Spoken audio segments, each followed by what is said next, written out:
Hey everybody, um, Coach Kurt here, Elvis Kelly Fight Team. I just got back from Water and Steel.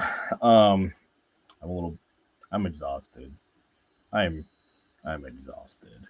So this is totally a impromptu episode, just more or less like my own thoughts, trying to decompress this weekend and my life's choices here in I guess the near future the near future when it comes to my journey as a martial artist. I don't want to say professional martial artist because I'm not any longer.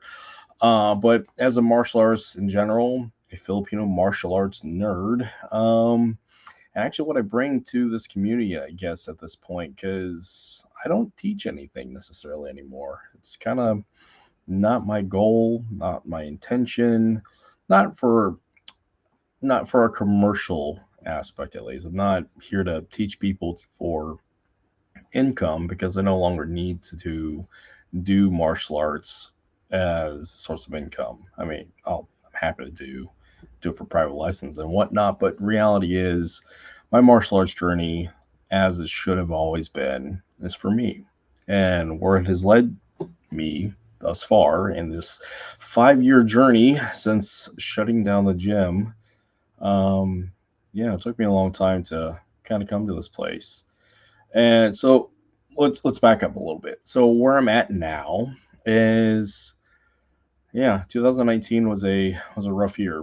I'll just put it that way. 2019 was the culmination of the end for me and the gym with my long-standing opioid addiction, my long-standing mental health and behavioral health issues, my long-standing instability as a human being and as a garbage person who was lying to himself and everybody around him when dealing with my own issues, whilst trying to juggle a gym and be mediocre at many things while projecting and displacing a lot of my issues and trying to figure out an identity after leaving the military, after doing many other things, just trying to figure out what I was going to do. So I encased it in martial arts. I encased it because that's what I knew, it's what I did, and since I was long in the military. So the gym did its thing, and then COVID hit, the pandemic, and I was finally able to go down to the to GM Bobby Tabata's Blintwalk West Coast camp there at in Bellevue, actually at Guru Turu Crew Watch, basically just at over at Belton's gym. I'm talking about Belton Lucas, my good friend. And for those who don't know that story, I actually met Belton on a podcast. It was through Jake Brosnan on the Martial Media podcast, and it was about 2018. And he and I originally had planned. We were talking about becoming an affiliate program. I was going to be an affiliate gym up here in Homer, and mainly for the fight team, so for Muay Thai, and of course with NSI, Blintwalk, and potentially PTK. So that was the goal and that was the plan. But life, the universe, and my issues had other says in that. So rolling the clock forward now, it's taken me a while to get there, but I'm finally there. I am finally um, free of the burden of the business, so to speak, because in a lot of ways it was a burden, but a necessary burden to get me to this point where I'm at now, free of that, and actually returning back to what martial arts should be. And martial arts is a journey for an individual and not for anybody else necessarily. Now, I talk about why we fight often, as in the reasons why we fight is based in love, and as much as it's based in love for the love of others, it's based upon our love because we love what we do and we love the martial arts. And so, as I meander back to this, I love the martial arts and I found the love for it again. And I'm doing that by way, of course, with the current journey that I'm on. So, long story short, I finally made it down to the Water and Steel camp, hosted there by Datu Kelly Worden, the one and only Datu Kelly Worden, the original. And for those who don't know who Datu Kelly Worden is, he is GM Remy Presa's first Datu. He's the first American Datu, and he's been, what is the best way to describe? Datu Kelly Worden, for those who don't know him. One of the things that I would describe him as, because the thing that I appreciate about him overall is his candor, his stories, and his ability to link the martial arts together in such a manner that putting into context for real world application for the combat aspect, but also like putting it all together for the sake of for the individual's individual process through the martial arts. Because again, fighting is really easy, but it's not simple. I say it's easy because the human frame is a, as much as it's complex, the human frame, exploiting it, destroying it, fighting it, and killing it, got figured out a long time ago. What is not easy, or what is not easy about fighting the human frame is all that dealing with the emotional side, dealing with the psychology, dealing with like the willingness to do violence and putting it into proper context, or to use a Bruce Lee term, the emotional content. And for an individual such as Datu Kelly Worden, he's able to bring the physical martial aspects to and bring forth the emotional content because he's got the context of real world violence. And those stories are important.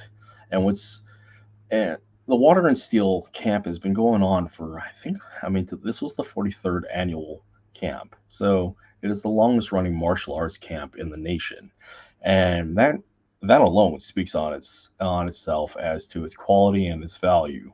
And for the people who come in and out of that community, who stick around in that community, but still, that camp touches a lot of lives and has done a lot of good. And that community itself has done a lot of good within itself, and just for the overall growth of martial arts in general.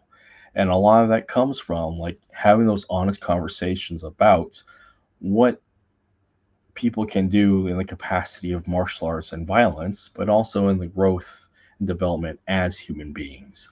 And again, that comes from actual content, actual context of combat. And so, like, for people who don't know, I mean, Dr. Kelly Worden, he was a combatives instructor for the First Special Forces Group. And the guys that are underneath his leadership as other instructors, I mean, you got force protection specialists, you have firearm specialists, you have combat skill set coaches, you have combat sports coaches, you have people who are the instructors that are going to be instructing other instructors in their areas of expertise. So again, these are the who's who in the industry, so to speak.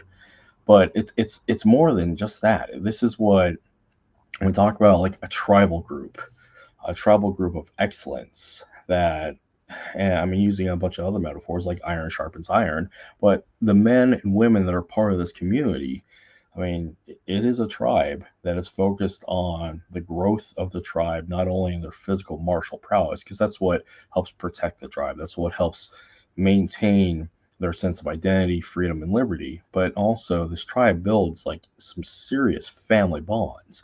One of the things that I've always appreciated is, and looking at a martial arts community, is look how they treat those who are not in that community, as in how welcoming they are into it. Because at this camp, the barrier to entry is really interesting because you got some hard hitting um, prime fighters and combatives people, and you had some very beginning, very basic people who have never actually done martial arts, and also you had children running around, which was probably is actually my favorite part. Is there was children.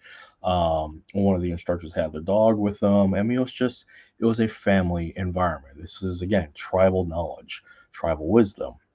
And the tribe comes together to do the training, share the meals, and share the stories. And with that collective good, they become better. And that right there is often lost.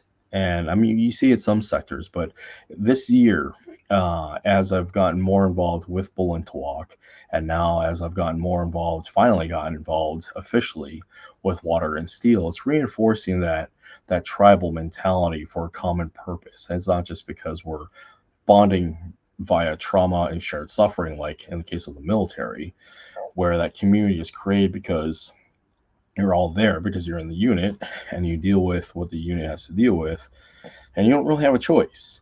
But the situation and the shared suffering and the shared circumstance bonds you together. But in the case, and that's based upon a professional choice. Now, martial arts can be a professional choice, of course, but again, the shared circumstance of the love of the martial arts, the love at getting better at the martial arts, so we can teach other people to love the martial arts, so they can maintain their freedom, liberty, and personal expression to defend those who they love. They do it by promoting the love of the martial arts. And it sounds very esoteric and it sounds very emotionally driven, as often my conversations are, because the fact is, trying to rationalize this life of violence, because a martial artist as an individual dedicated to a life of violence, skillful violence. Let's not mince words about that. Martial arts at its core has to deal with violence. Now, there is the moral high ground of violence that keeps us, and that's where ethos comes into mind. It's where a positive community and culture comes into mind. There, that comes in the reasons as to why we fight comes to mind. But to deal with violence, you have to deal with violence. The only way to beat violence is being better at violence. As much as we try to do like the better way of talk and walk your way through it, but the fact is, when to use a phrase from Tim Larkin, when violence is the answer, it is the only answer. And so, in the case back to martial arts, we get better at martial arts so we can be better at protecting those that we love. And by showing our willingness to sacrifice for those whom we love, that's why we train in the martial arts. Now, back to like a conditional valuation standpoint, the men and women that I saw there, it's unique because having that dichotomy of different skill levels, different points of their life and experience, different points as to like why they are there, varied. But the common factors were, again, I keep going on this, they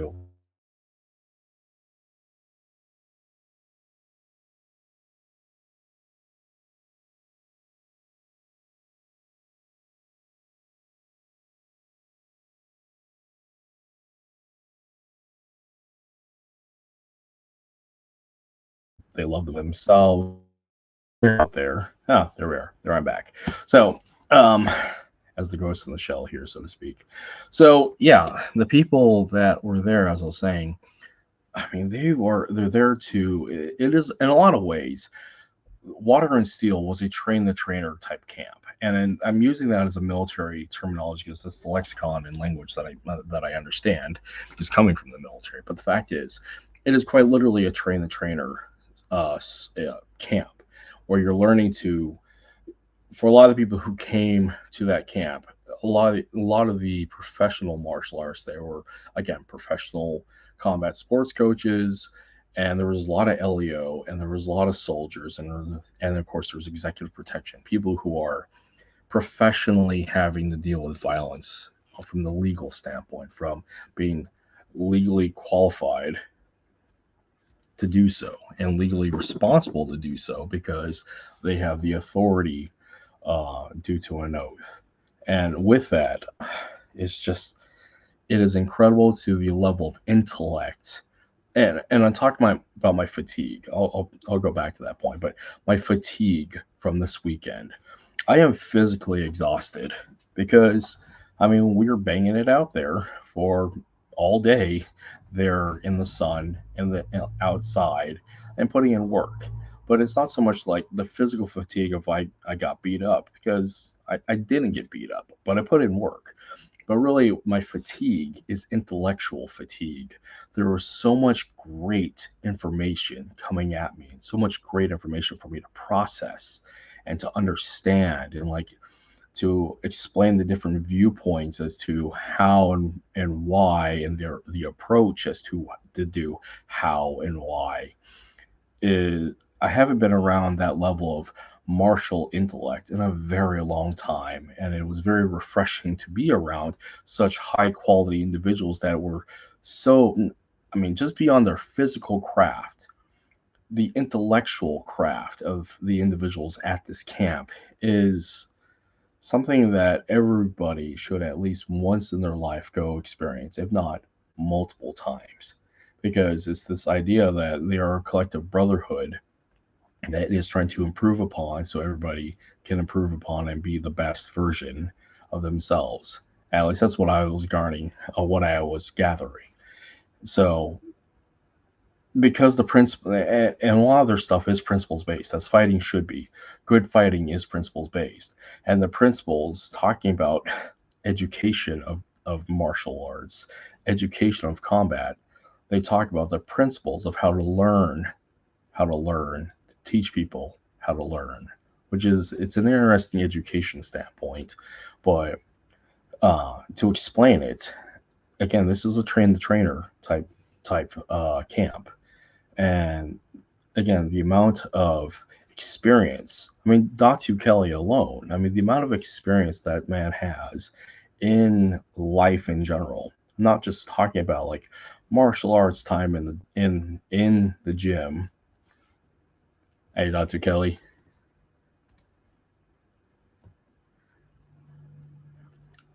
Yeah, I mean, Datu, you sir, your experience in just life in general, my friend, is just it's incredible. And this is the thing about how we elevate our our collective like intelligence, and it's that tribal wisdom. The to use the metaphor of how tribal training is, I want to address it as how it was for me this summer. And I'm at a beautiful point with my children as they have grown beyond the dojo because they grew up in the dojo, and grew up in the gym, but they don't remember it. So I'm at this point now, which is after I've shut down the gym, that I am back in the backyard with my training partner and a couple of my other students. But I'm also in the backyard with my son and my daughter and sharing in that collective wisdom of generational education and martial education and passing on hopefully some generational wisdom having gone through what I've gone through and those who share into that structure of education to my training partners, my students, and of course to my son. And having that connective lineage of information for the betterment of the group, the community, the collective is incredibly important because like again, talk about even some like the social issues that we deal with as a community, as a society is there is a disconnect to that social wisdom, that life wisdom, having faced adversity and survived it. Because the beauty of having this generational mentorship, because actually, better yet, what this camp has done has demonstrates the importance of mentorship and leadership. I'll go to the aspect of leadership. Leadership isn't necessarily about giving commands. Leadership isn't necessarily about delegating authority. Those are elements of it. But leadership is often, as to my experience, has been something about sacrifice and sacrificing the ego for one to get the job done. Somebody steps up because the job is necessary to be completed, but they don't want the glory, all the they don't want all the benefit of the accomplishment. They have to get the job done. And part of that leadership in that sacrifice is the display of vulnerability and the display of explaining their truths for others to learn from. And sometimes, yeah, realizing that that leadership sacrifice structure is explaining that you don't have to do it the hard way. And so going to like with leadership can be is a mentoring cycle is talking about generational trauma. To get away from generational trauma is we have to get better at each generation. And part of that comes from the exchange of hard wisdom, blunt truth, candid conversations about life, violence, and just the scope of identity. And so what that to defeat generational trauma, we have to have the conversations about these difficult things, process them in such a manner that is constructive, and hopefully the next generation gets better so they don't have to repeat it. Again, that's the whole metaphor or the statement of a wise man learns from the faults of others. And the wise man learns from the failure of others and does not repeat them. So, and what a leader does is also displays their failures and free of the ego, or free, hopefully free of the ego. I mean, you need to have a little bit of ambition because you just do to succeed in this world. But having the freedom of self to express who they are in the most genuine manner possible, saying, "Hey, this is who I am. This is the life that I have led. Um, I'm going to give this all to you, and whether you do anything about it, that's up to you. But I've done my part of saying, hey, I'm providing you the information of my life and my experiences, those hard truths, and the lessons that I learned from them, and not telling you how to do it, but saying, hey, this is the information, here's the context, here's what I did, here's what I probably should have done, and this is what occurred. What do you glean from that?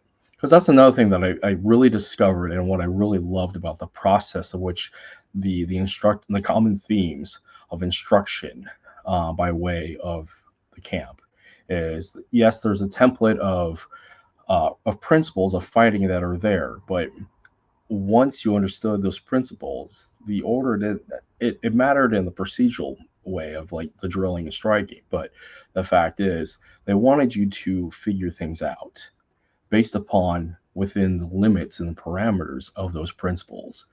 Because it's one thing to tell somebody procedurally, do this task A through Z, and you're telling them how to do it, versus saying, hey, here is rules as to that are specific to that task to accomplish that goal, and here's the problem, figure it out.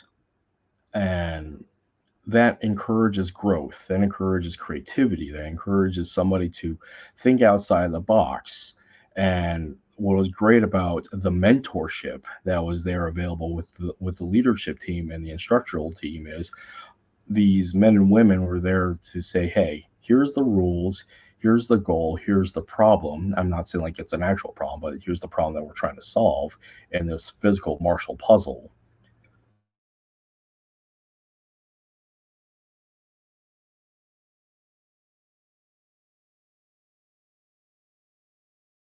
Martial arts is that very the understanding or that connection as to the reasons why you're doing it, because it's just that different teaching styles or lack of teaching, understanding how to teach is a thing. So having the goal in mind as to what you're trying to accomplish and putting in the correct context, as what Datu Kelly was trying to explain, like in his stories, what explaining karate as how it's supposed to be. Like you want to understand how karate is used. Well, let's connect the systems and figure it out. And often enough, it's in my experience with teaching martial arts as long as I have and participating in martial arts as long as I have, there's a lot of instructors out there that tells you here's the goal, here's the problem, how to do it, and it removes the free agency of the student to be creative and problem solve their way through uh, the task at hand.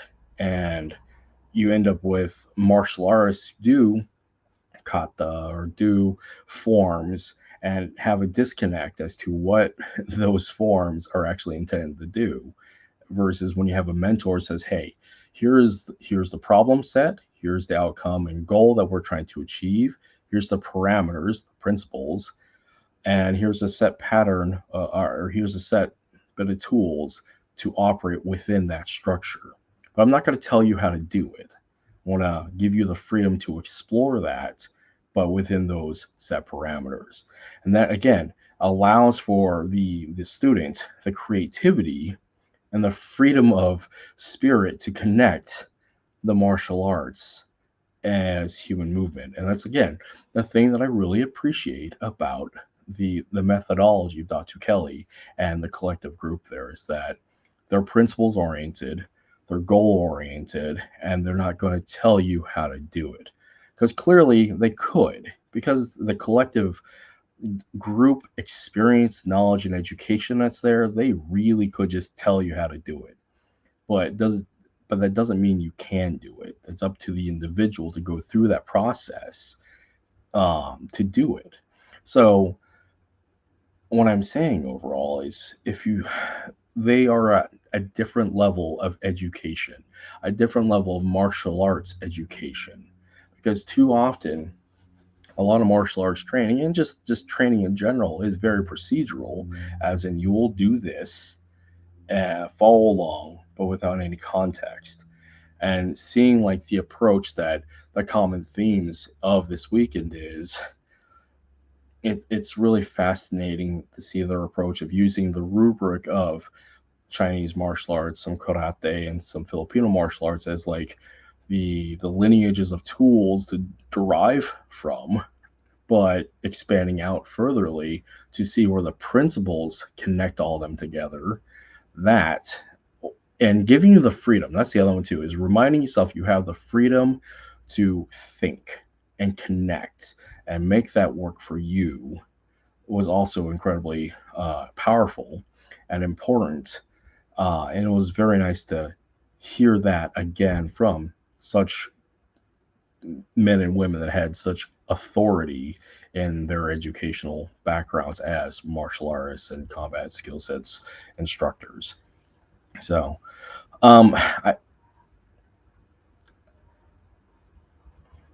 I don't have a studio. This is impromptu. So, um, for anybody who's hanging around, I mean, you can drop in the comments if you've got questions as to what I'm rambling about. I'm going on and on about my wonderful, amazing experiences there at Datu Kelly Warden's Water and Steel Camp there at Raft Island outside of Seattle. I was talking about how incredibly important like principle driven education is necessary for actual learning versus like procedural do this by A, B, and C and D, etc. So, and if you have any questions, drop some in there. I don't have any guests. I didn't really plan this necessarily. I was just this is my opportunity to process this weekend. And so if you have any questions, go ahead and drop in there and I'll try to address it as such. I would love to have a longer discussion about anybody's experiences at Water and Steel in the past and love to hear some stories from you. But if not, I can go on and on and talk more about it from my side. Because here's the other one too. What was actually really cool about uh, this weekend and like what I was able to accomplish in this process of finally making it down there because I no longer have the gym. I was able to drag Cooper along with me. So Cooper is my training partner, longtime training partner, and I was able to bring him along with. Because the other thing that I find with martial arts training is if you're starting something brand new, if you're starting a very new martial art, and especially if you're doing it remotely, because we've all have had to do that the past almost 3 years, no thanks to the pandemic and facilities closing, I've had to learn stuff online. And having the opportunity to go travel and get some information and but travel with a training partner with both you have the goal in mind to actually learn this content, learn these principles, and actually apply it in your training is incredibly beneficial. So I was fortunate enough that Cooper actually was able to come along with me. And what's also really interesting is I've known Cooper's been my student and training partner for almost 10 years now. And like seeing how he's progressed and seeing like his aha moments this weekend was is really interesting because as I've stated, I don't teach anything. I mean, I teach, but I don't teach. But honestly, my goal is not necessarily to teach per se from a commercial standpoint, but I like to explore so I can ask questions, so I can challenge the things that I think I know. Um, because at this point in my life, I think I also going back to that with the gym and the isolation, and this is just the general issue about martial arts in general, is that in the past, people were so, and this is pre internet, people were so isolated that they could kind of just do what they want without any real challenges to their authority, their education, etc. So, like the risk that we ran into up here in Alaska, especially in our little town of Homer, is if you don't actually have people come in from outside to not necessarily challenge, but to like ask questions or to verify information, or just better yet, just like have oversight. And oversight's not a bad thing. Oversight is how we like maintain a standard and have accountability. But having oversight like that uh, frees you from actually going the way of bullshito or bullshito. I don't know how you pronounce it. I'm really tired. But like having somebody externally who's part of your collective system, your collective background to check and make sure you're not actually promoting crap is important.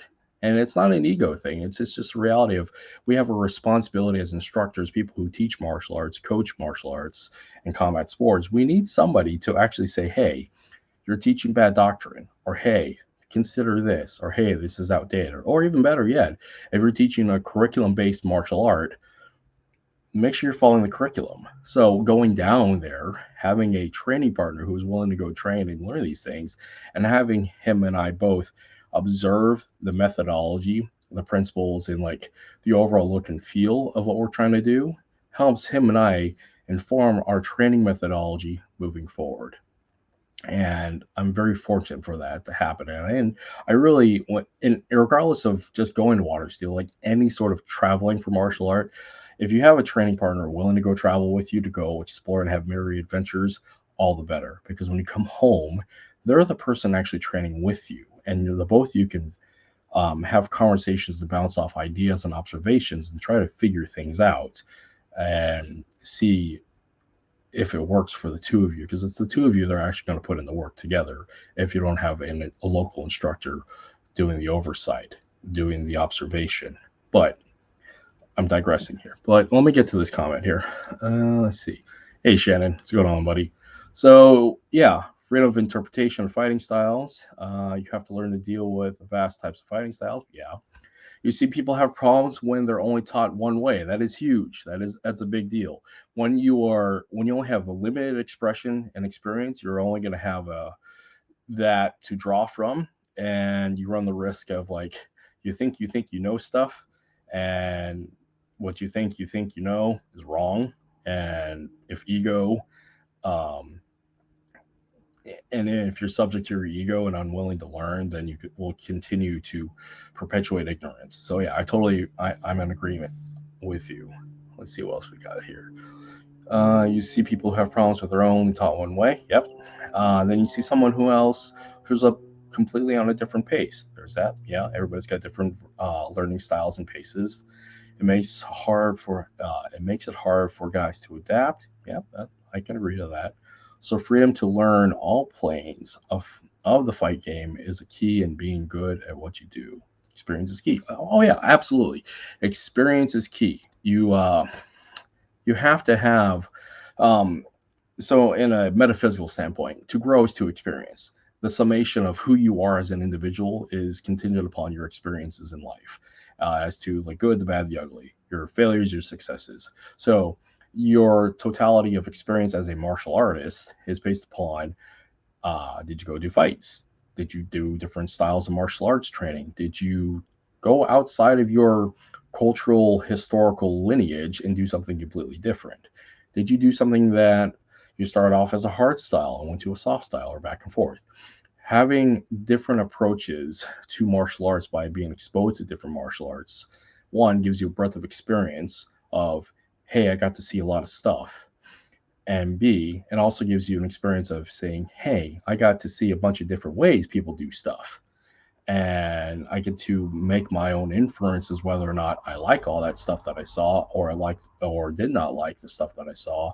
Or on top of all that, I get to say and see the different teaching styles of which of all the different people out there, and agree or disagree whether I like it or not. So having exposure, hands-on exposure, I'll go back to this point, but having hands-on exposure of different martial arts methodologies and teaching is also really important, because there's, in an age of digital martial arts online training, you can get a feel of what a person has to say and what they have to offer in the content of the curriculum.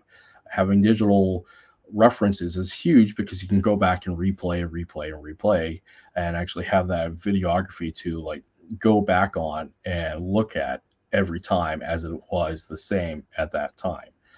the risk of online training like that is you still got to put hands on a person to understand how to mitigate the risk of actually getting punched in the face. You got to get punched in the face, or at least have a punch thrown at your face. You can't do that in a digital medium. We can intellectually talk about it. And so, just in the same with training and education, you have to go train with different people and different instructors and different styles and methodologies to have a wider breadth of experiences, so you have a better form of opinion of those different things. So, this is where, again, back to what Water and Steel offers is the perspectives of different ages, experiences, methodologies, and lineages, martial arts lineages to draw from. Because even like the main cadre there, I mean, with uh, Professor Bob Anderson, Datu Kelly, Belton Lubis, Jeff Johnsgard, um, Charlie. I mean, you have a wide variety of different people to draw from law enforcement to combat sports and Filipino martial arts to classical historical Jeet Kune Do to Kung Fu to modern arnis. Then also have American combatives to Kaju Kempo. I mean, the list goes on and on. There's so much in there. But the fact is, having the breadth of experience of all those instructors and their approaches to martial arts adds so much, like, things for you to consider. And each one of them focused on principles based fighting. So they were saying essentially the same things over and over and over, but reinforced it from different points of view. And that's really important for somebody who is trying to learn combat skill sets, martial arts, combatives, because it helps reinforce that. It's don't take upon the word of just one person, because the risk of what martial arts does offer is a cult mentality, a cult of personality, and worshiping the individual who is standing there telling you how to do the thing. Follow me because I'm a point of authority. What a collective group, a brotherhood of like what Water and Steelhead offers is you have, yeah, they're all saying the same thing because the principles are the truth when it comes to combat and fighting. That you have two combatants, and to win the battle space, you have to take the initiative, or to use other terms, you have to control the center, get offline, and go through that whole process of follow the principles. There's more to it, but the fact is, when they kept reinforcing the simple principles of fighting and had different approaches to do so, it helped reinforce that obviously those principles work and they're universal. So that part is important. So, and back to this thing about what Water and Steel offers is that breadth of experience. So you don't get stuck into this notion and idea that what you think you know is actually the truth, because you constantly want to challenge the things that you think you know. You have to keep throwing those rocks in the pond so you don't become stagnant and subject to your ego and don't grow. So by facing a little bit of adversity, you get some resiliency. And I say adversity as in challenging your preconceived notions and challenging what you think you know, um, is good. It's growth. I mean, you have to break down muscle tissue to get stronger. You have to face and fight to get better at it. So part of that process is surrendering the ego and going saying, "Hey, I want to be a student." So with that, what I really loved about being there is I actually got to hang out and be a student. I have I didn't shoot any video. I mean, I have a couple of quick videos, but I really did not sit there behind the camera documenting stuff, which was incredibly freeing because I didn't want to go there as like, hey, I am some social media dude and videotaping my experience, because I wanted to have the experience. I wanted to be there in the dirt, drilling and sharing in the collective information and education. I wanted to participate. That's huge, because I could not participate if I was hiding behind my stupid camera. So it helped a lot, reinvigorate that beautiful journey, that beautiful feeling of starting something new and going through that process of learning. And for somebody who's been in the martial arts like I have been, not saying that I've been in there forever like some other people, but I've been in there, I've been in the martial arts a long time. and done a lot of martial arts. And it's nice to start over. It's nice to start again and something new because I'm excited about this. I'm exhausted, but I'm excited.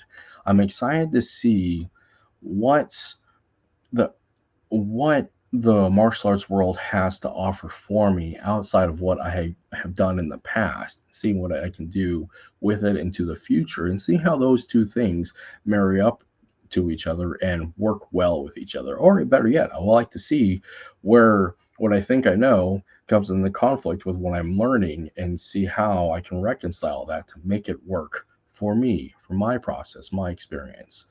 And yeah, so like going to things like this is really important. Yeah, the Buddha brothers definitely documented everything. And yeah, Eric was awesome. He's a very unique individual, as in like that his level of energy was uh was exciting. It was his level of energy was something that I really enjoyed just observing because he was just a pleasant human being that was excited for everybody. And I'm glad he was there. And I'm glad he was able to document it for all of us because, for the sake of me who wanted to participate, I didn't have to worry about having my camera out there. I actually got to do the thing. And I'm happy about that. I'm glad he was able to do it. But more so, I want to actually just be there. I want to soak up the experience. I want to actually get in the dirt and play and actually just like get messy and get involved with this because the fact is I want to learn, and having that excitement to learn, I haven't had that in a long time, especially after uh, everything that occurred to me and everything's that I did to my own self and my self sabotaging. And now this is giving me the opportunity to grow beyond that post traumatic growth after all that. And so I'm very grateful to have finally the time and opportunity and the means to go participate in these things and actually get to be a student again. I actually get to network with my peers, my betters, my seniors, and people that I generally have been looking up to and fanboying for a long time. Because let's face it, I, I put it out there, FMA nerd, and more importantly, like martial arts nerd. I've been in the martial arts so long because I love this stuff, and I'm a big nerd about it. I'm going to sit here and just like nerd out on it. And part of that nerding out is like I get the fanboy like people that I look up to. And that's perfectly okay. For any martial arts practitioner out there, it is great to be a nerd. It is great to fanboy those who you look up to. Because one, it should be a point of inspiration, and two, it's cool to meet cool people. I was so excited to meet a whole bunch of new people and get to know them and have them get to know me. Rubber chickens there, everything. So by the way, Paulo, if you're lurking in there anyway, say hi. But yeah, you're a funny dude. Paulo, are you there? Oh, either way. But yeah, Paulo, you're a funny man. Having a brown man go to a black man to go to a brown man to create a circumstance, to create a situation, that's fucking hilarious. You're hilarious. I got you. You're a funny man. But yeah, but better yet, as a result of that, I got to make a really cool friend. I got to meet all sorts of really cool friends, and I'm glad to have met them and actually create this bond that I look forward to growing with them over the course of the year and building that relationship, that network, and seeing each other the year after. Again, martial arts is a lot, a big part of traveling to these gatherings is like coming home in a lot of ways. And I'm not trying to like create a new family, but it does create a new family in a lot of ways, or a family dynamic of like I get to hang out with my friends. I just get to hang out with my friends and hit them with stuff, and they hit me too. So it's bonding through violence. So I mean that's what we do. What's up, Errol? Um, yeah. Let's see what else was going on there. Things that I really some stuff that challenged me. So for a lot of people who, I mean, some people know this. I mean, a lot of people know this, but the things that challenge me, especially after dealing with what I deal with, health and medical wise. So I am fully medically retired, disabled, because of traumatic brain injury. I got punched in the face for way too many times for way too long, and I fought in the wrong weight class and did a lot of stupid things that put a lot of damage to my brain. I I was forced to stop fighting. I was forced to stop doing a lot of the stuff that I was forced that I loved to do because I was voiding the warranty and breaking myself down to a point of catastrophe. So, with a traumatic brain injury, I no longer can box. At nearly 40, I probably shouldn't box. And it's not because, like, you shouldn't because it's bad. It's like I started boxing and fighting when I was 8 years old. Got my first serious concussion at 8 years old and just continued thereon.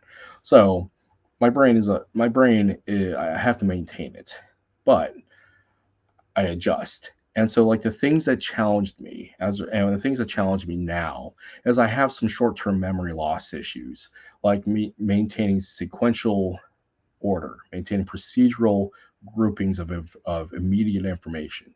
Very simply, I have a hard time with sequential taskings, like doing things by the numbers, and only been introduced to those things 30 seconds prior and then expected to repeat. So choreography or drilling, it takes me a long time to figure that out because I have to understand the base principle. I rely on the base principles first to make a connection, try to marry it up to physical skill sets and background that I already have, and then trying to figure out if I can apply that to the curriculum and the doctrine that I'm learning.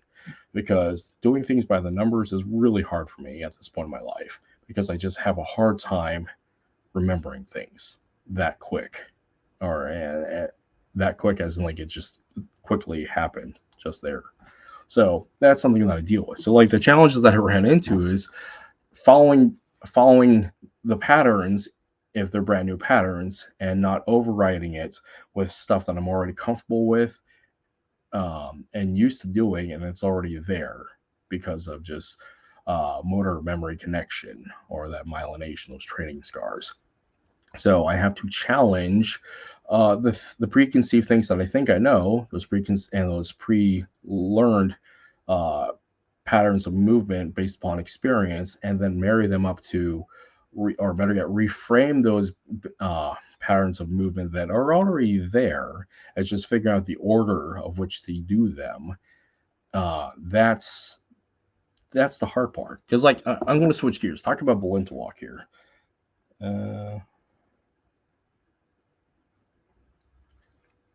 One sec. Like I said, this is impromptu. I have a daughter out roaming around, so there's that fun. So again, things that I run into in dealing with Belinta walk. So I've been learning Belinta walk, trying to learn Belinta walk for a couple of years now, and I've been putting off testing for a while because I wanted to do proof of concept that I could learn new curriculum and not let my previous experience and preferences and body mechanics override what I'm trying to learn and lose that flavor, that style, that sequence, and fall back to the things that I do like and have experienced in, and actually prove the concept that I can actually learn a new thing and stay within the confines of the rules, parameters, stylistic features, and sequences of that new thing. So long story short, I'll post it a little bit later, but I tested for level 1. I have a lot of work to do. I have a lot to clean up to do, but I passed. I got level 1. I'm no longer level 0 in Tabuada, Balintawaka, Eskrima. So I have a lot of work before next year for West Coast before I test again for level 2. But I got level 1 done. Yay. So huzzah. For me, it's hard because again, it was hard for me not to override and like fall into like the other stuff that I do and actually stay within the lane of Belinta walk. On top of all that, like learning new body positions is hard when I default to stuff that I just do because of injury preference and experience, and better yet, just like misunderstanding. It's like making those neural connections as to, hey, you should do this. Somebody's telling you that, but I don't have enough time and experience to figure out what the right position feels like because I just haven't done it enough. I haven't created enough myelination and training scars to make that actually work. So back to how that works with like some of the difficulties that I ran into with this weekend is like some of the sequential patterns. So things that I that worked for me is when I put it in the rubric of what is the principle. When I looked at when I can't figure out the follow along with the pattern, follow along with the sequences, I looked at what are the base principles. What are the things I'm trying to accomplish to deal with this situation? So in the case of like dealing with what I would call targets of opportunity by creating them or creating targets based upon response of striking when there's the Dirty Dozen, which is a phenomenal name and which is a phenomenal sequence of striking based upon responses. If you can base upon the principle, if I hit you here to create a reaction here, then continue on with that strike and misdirection, once you use that principle, it ends up being like a combative creative process to figure out, okay, I may not have the sequence correct, but if I create a stimulus, I get a response and just continue on with that. Now, the techniques, that takes time to learn that curriculum. But the principles, if one understands fighting and has experience in fighting, they can make connection to those principles and apply them um, as a bridging tool to make up for the gap of the curriculum base. Now, I'm not saying that it's good enough. It is a way to bridge while you learn new stuff, but it is the challenge of somebody coming in like me, coming in learning a whole new approach, a whole new pattern structure, a whole new procedural path of I need to challenge the things that I think I know and things that I've done and actually learn something new. It's possible, it's hard, but it's definitely worthwhile. Again, rebirth. So, hopefully, actually, not hopefully, my challenge is I'm going to do it. I'm making the decision because hope there's a possibility for failure and it just leaves out for chance. I'm going to do it. I'm putting myself the task and I'm going to figure out the sequence and I'm going to do it just like I'm doing with Balintawak. I'm going to figure out the sequence and just do it. So, and that is my challenge for anybody who wants to go do something new. I mean, you have the right to do either, but the fact is, if you're going to go do something, go do it. My suggestion as to if you're going to go to a place like Water and Steel, embrace it, take it all in, because what is what prevents people from learning is ego. What prevents people from learning is like their unwillingness to be uncomfortable with their knowledge base and accepting the fact that they may be deficient. That's an ego thing as well, or challenging what they think uh, works for them, because if it works for you, that's great, but you still have to figure out the curriculum as well. You can't just rely on what you think you can do, what you have done. To grow, you have to experience new stuff. So learn the new stuff, embrace the new stuff, and follow along and figure it out. But in the case of like with Water and Steel, I got to be a sponge. I got to go sit there and just not sit there. I participated, sweat and all of it, and was trying to soak up as much as I could from my time there. And again, as much as I'm physically sore, that's not actually the issue. My biggest issue here is like travel sucks. I mean, I was 12 hours of travel just this morning, but I'm intellectually fatigued. I am just like my brain is just an is has taken in so much data, new information, new concepts, reinforcing some old concepts and reframing others that I'm just like, I yeah, I am tired. Not like I'm exhausted, and it's the good kind. And for anybody who's starting anything new, you know what I'm talking about. So my suggestion, my challenge to you is go do something difficult like that challenges you not just physically, because physically that's a fatigue thing, that's physical capability, but like intellectually challenge your ideas, your principles, your approaches, the things, and better yet, your ego. Go do that because it's good for you and it creates growth. So not sure what else can go on about this. I've been going at it for about an hour. If anybody's got any comments or questions, go ahead and pop in. I know there's a few of you hanging out here. Datu Kelly, you've been here. Datu Kelly, I'll get a hold of you and we can pull you on the show whenever you are good and ready. I know your schedule's fairly busy, and yeah, Errol, I'll get you on here soon as well. Um, but yeah, anybody else wants to throw something out there? I'll be curious to, or I'm happy to sit here and chat. Again, this is just me like impromptu and decompressing. Um, but yeah, I had a great time. I think Cooper did too. We have some stuff we got to work on. Definitely a lot of stuff we got to work on. So, um, yeah. Oh, the other thing, which the other part would occur this weekend is I am a junior apprentice instructor underneath Belton, and he put me on the spot to do like impromptu like hip pocket training, which was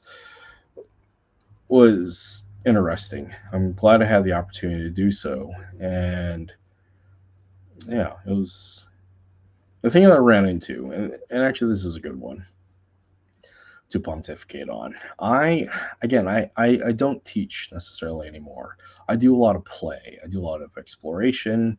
I ask questions. My point and my process at this point in my life when it comes to martial arts is I want to ask questions. I want to because questions helps stimulate growth. It helps people think on their own if they're actually listening. If me asking a question and if it comes to a point of conflict, whether or not it challenges your belief, it confirms your belief, or better yet, it doesn't do anything for you. It does something. You got to throw rocks in the pond. So what I do now in my martial arts, often enough with like FMA, I tag in the majority of my videos as is it FMA? Because the question creates a response. In this case, like at this point in my life with it is I just ask hard questions and I'm asking and I share them with the public, but I'm really asking hard questions of myself based upon the doctrine and education that I grew up with the martial arts, my experiences, and also just like things I figured out. I'm trying to challenge those things. So what I presented for this weekend was not necessarily the flashiest of things, and it wasn't necessarily a great sequence of martial skill and drilling, nor was it like me going on about my list of merit badges as a martial artist, professional and otherwise.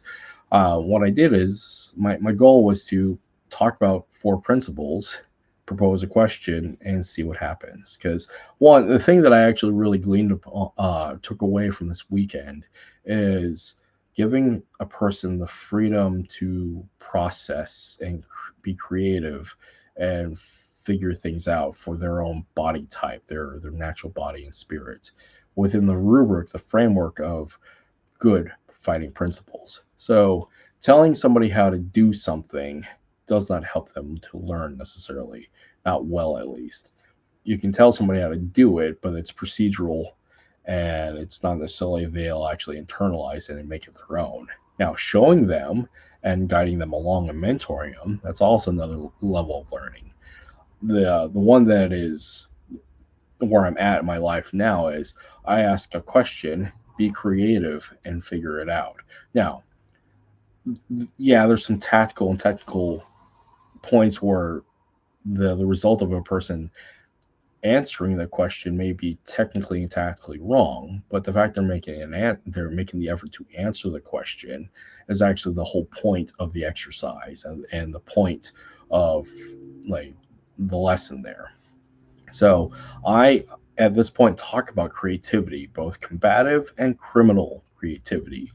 And criminal I'm going to talk about criminal creativity as we have some funny axioms and metaphors and statements in martial arts, combat skills, and just tradecraft that if we don't think about them, we say them, but do we actually think about them? One of them, in the case of like personal protection, self-defense, is you should have a plan to kill every man in the room, and it's interesting as to like, for one, people find that so abhorrent that like, why would I have a plan to kill every man in the room? That's wrong, which it is in a lot of ways. But if your job is to do that, is it wrong? So that's the thing to think about.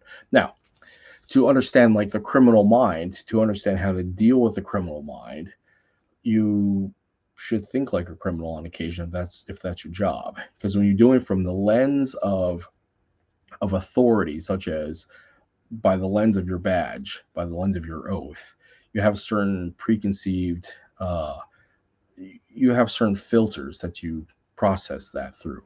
But like to truly understand and to use the mental exercise of being creatively or criminal creativity, think about how they think.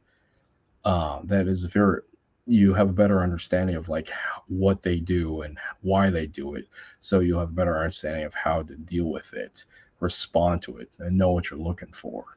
So criminal creativity is a good thought experiment, and I suggested it this weekend, and that's something I hope I can share more with the NSI community, and just in general. Is again is the stuff that I like to think and I like to talk about and process, because in my experiences in martial arts has to deal with why we fight. I'm trying to figure out violence. I'm trying to figure out from the case of like the institutional, educational, generational violence that is particular to my family, the family I was adopted into, and all their military martial arts service and all that combat and warfare, and then trying to figure out violence from the standpoint of when I was homeless, doing gang activity and doing some criminal shit, and also trying to understand violence from the case of a professional who does it as a job, either as a soldier, as law enforcement, as people who do it by badge and oath, and also trying to understand violence from the sake of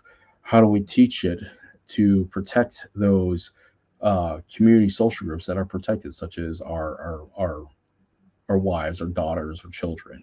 So trying to understand that factor, and on top of all that, trying to understand violence as a currency and identity and value. So like my questions overall, the in this stage of my martial arts journey is why we fight to understand violence.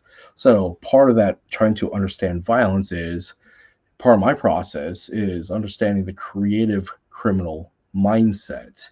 So, by understanding that, by having done some of it, worked with a lot of people who have done a lot of it, and dealing with people that are procedurally do it by badge and by oath, and how they filter and view it, it is important to see the mindset and look through the mindset of those who are on the other side of the fence, so you can better understand how they're going to utilize it, and so you can defend against it. And that's my argument for having a creatively criminal mindset as a thought experiment. Not saying you should do it all the time, because thoughts lead to action, but for the case of an educational process, it's a good thing to think about. It's a good thing because if you're going to be an expert in a thing, you need to think about the entire aspects of it. You should not, there's no forbidden knowledge. Forbidden knowledge is bullshit. I'm just going to flat out say it again. Forbidden knowledge is bullshit, because knowledge is what frees us from ignorance, arrogance, and fear. So think about stuff, educate yourself, and free yourself from those things. And on top of all that, to free some of those dogmatic practices because of the specific filters of a badge and an oath. Because again, criminals and the enemy don't follow the rules, but you have to because of badge and an oath. But to better understand what they're going to do, you got to think like they do. And again, this is all lip service, but this is what I have to offer these days is my mind, or what's left of it, and the things that I think about. And I'm hoping that at this point now that I have had the opportunity to slow down and not take impact and have to deal with classes and coaching, that I can share my thoughts and my pontification about these things, because I don't need to hold mitts for anybody anymore. I like to. I don't need to babysit children and attempt to teach them martial arts. I don't need to deal with the social drama of people trying to figure themselves out through whatever social issue necessarily anymore. What I can do is offer my time, my experience, my expression, and the things that I think about. And what I hope to offer with the NSI community is the things that I think about. And maybe there might be some value in it. So, I've been rambling at this for a while. Paulo, if you're in here, say hello, because I have a rubber chicken for you. He still hasn't come in here. Oh well. Anyways, yeah, I've been at this for about an hour. This was an impromptu thing. Uh, Other than me and my rubber chicken, you guys are my guests. This was really supposed to be I don't know what this was supposed to be about. I just really want to decompress and talk about stuff that I've been thinking about now that I'm like trying to relax because, yeah, I'm exhausted, but it's a good kind of exhausted. And I'm really looking forward to next year. I really am because yeah, it's like this is my Christmas going down south to Seattle and reintegrating with the tribe. This is what I look forward to. So, yeah, I'll hang out here for a little bit longer. If anybody's got any questions, let me talk about my schedule coming up here for podcasting episodes. So this weekend on the Fight House Talks podcast, uh, Guru O'Brien has an interview with what's his name, D-Mac Ahmed.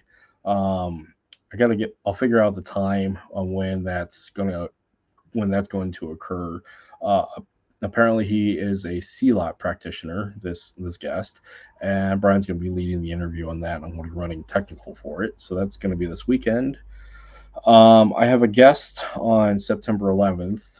Actually, one of my former officers that I worked underneath while I was on active duty. His name is Justin Heinzen. We're going to be talking about some veteran stuff because that's actually a whole other topic and talk about water and steel if I have some time. On the 16th, we have Jamie Aguilar, another phenomenal FMA practitioner. Let's see what else do we got going on this month. And yeah, I have something going on here at the end of the month with another FMA-Nerd. So look for those flyers. But yeah, so September 11th is coming up. Just put that out there. 20 Years of War, which I didn't get to participate in because the universe had another goal and plan for me, which is fine. But yeah, my podcast on September 11th, I'll be talking to Justin Heinzen, who is my former platoon leader while I was on active duty. Yeah, we're just gonna be talking about some veteran stuff, and was actually so switching gears as to what Water and Steel does. So Water and Steel, there are so many veterans there. So many veterans that are actually processing and succeeding and becoming better because like the veteran community we eat ourselves alive. We are not very good to ourselves. Veterans, as much as we talk about the brotherhood and whatnot, when we're bonded through trauma, we can be very strong, but we also have some trauma within ourselves that deals with a toxic community, and we don't want to play well with others, and let alone be with those that remind us of that toxic situation, that toxic community. I actually have veteran friends that they were my closest homies when I was on active duty and when I was in the guard and everything else, that we don't talk anymore because we came to the agreement that if all we're going to talk about is the things that we hated about the military, then and not talk about the things that we're doing now and moving forward, then why the fuck are we talking? Because it's not growth. It's not post-traumatic growth. It's just not growth in general. So we're constantly looking in the rearview mirror and staying there. That's not healthy. So a lot of my veteran friends in that regard, I don't talk to those guys anymore.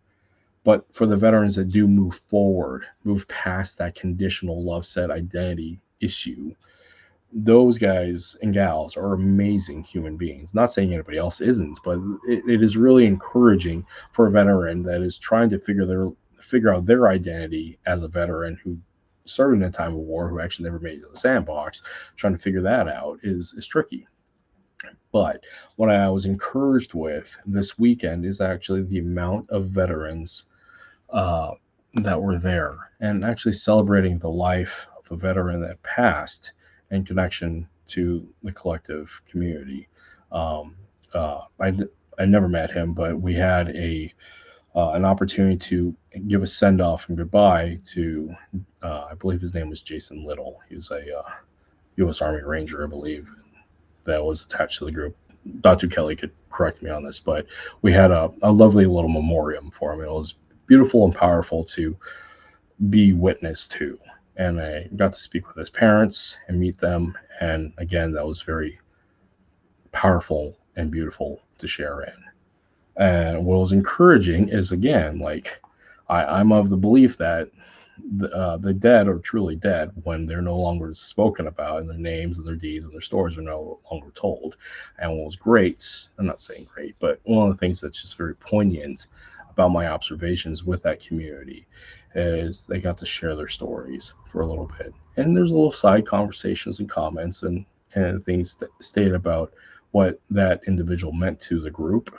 That was powerful and beautiful to witness. And I'm reminded when I do come around other veterans of like that bond is powerful and beautiful. And I was very grateful to have that shared into that special bit of life.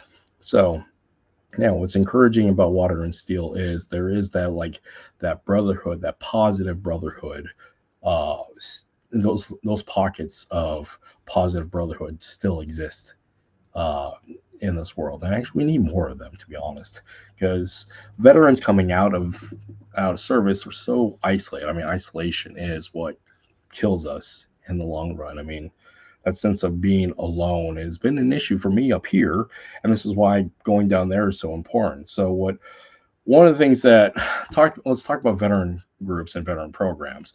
So, what my daughter's roaming around. So, positive veteran programs.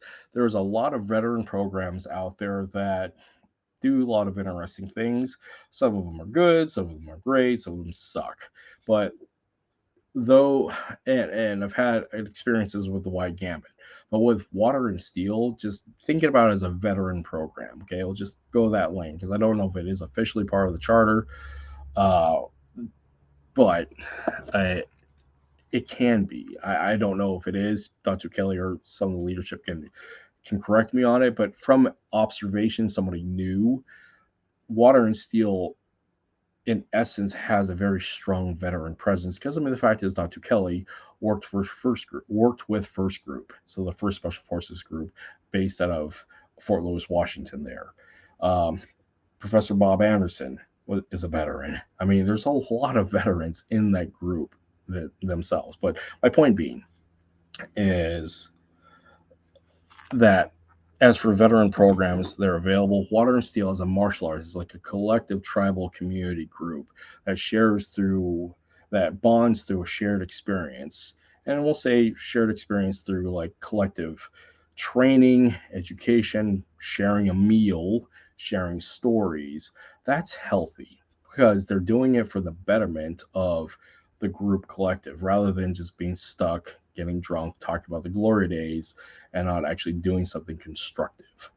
And this weekend, we did a lot of stuff that was constructive. I mean, the fact that you had 30, I think 40 people there actually putting in work together. I mean, there was no ego, there was no conflicts, there was no like concern about am I looking good, am I looking bad. There was no concern about like that internal process of all the individuals' neuroses. It was just what I observed, not being able to read people's minds. What about what I observed is people were actually able to be mindful and present. And for the veterans there, I mean, they were their body. You could tell who the Marines were by the flavor of crayons coming out of the back pocket. You could tell who the Air Force guys were there. I mean, I got to meet a former fighter pilot, and he was awesome. Of course, you get to meet the smattering of Army guys. There's a couple of Navy guys. I mean, you could tell. I mean, veterans can sniff each other out. We just do. And that was really cool because you get to see a group of veterans actually drilling, playing, and actually being better. And that post-traumatic growth is so incredibly important, especially after 20 years of war.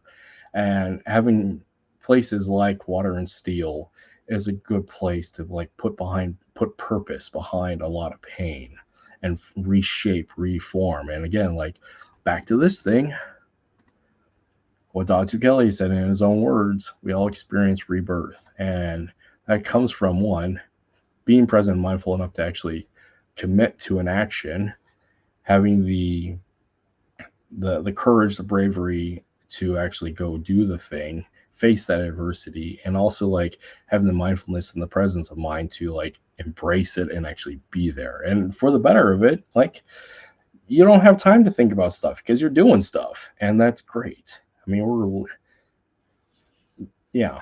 So as advocating for veteran activities, I'm going to highly suggest veterans go check out Water and Steel. It's yeah, it's hard to describe, and it's intrinsic to the individual. But the fact is that it is a great option. So yeah, I've been at this for a while now, and yeah, I think I've processed through what I was planning to process, and if there's more crap that comes spewing out of my brain hole, I'll do something later. But reality is, I yeah, I think I'm good. Anybody have any questions, comments? I know there's a few of you hanging out here. If not, feel free to like, share. I'll hit the buttons, do the stuff. Help me out with this channel. Help me out with the other YouTube channel. Just I like to tell stories, like to share stories, and like to share my mind. And I would love to hear your guys' stories. So if you want to come on as a guest, just get a hold of me, and I would love to hang out with you and just have a cool conversation. Because reality is, that's really what I do with this podcast is I just ask questions and we have cool conversations. So if anybody has a suggestion of somebody that they want on the show, put them in the comments, tag them, whatever, get a hold of me. I would love to have a great conversation with you about whatever. It doesn't have to be FMA related. We can just talk about whatever and get to know a cool person and maybe learn some cool stuff about them and what they do. So without any further ado, I'm going to get off of here. So anybody else? 3, 2, 1, nothing? Okay. Well, everybody have a wonderful rest of your Labor Day, and I will see everybody in the comments and later as I try to figure out how to do this with awkward silence and turn this thing off. But yeah, later everybody.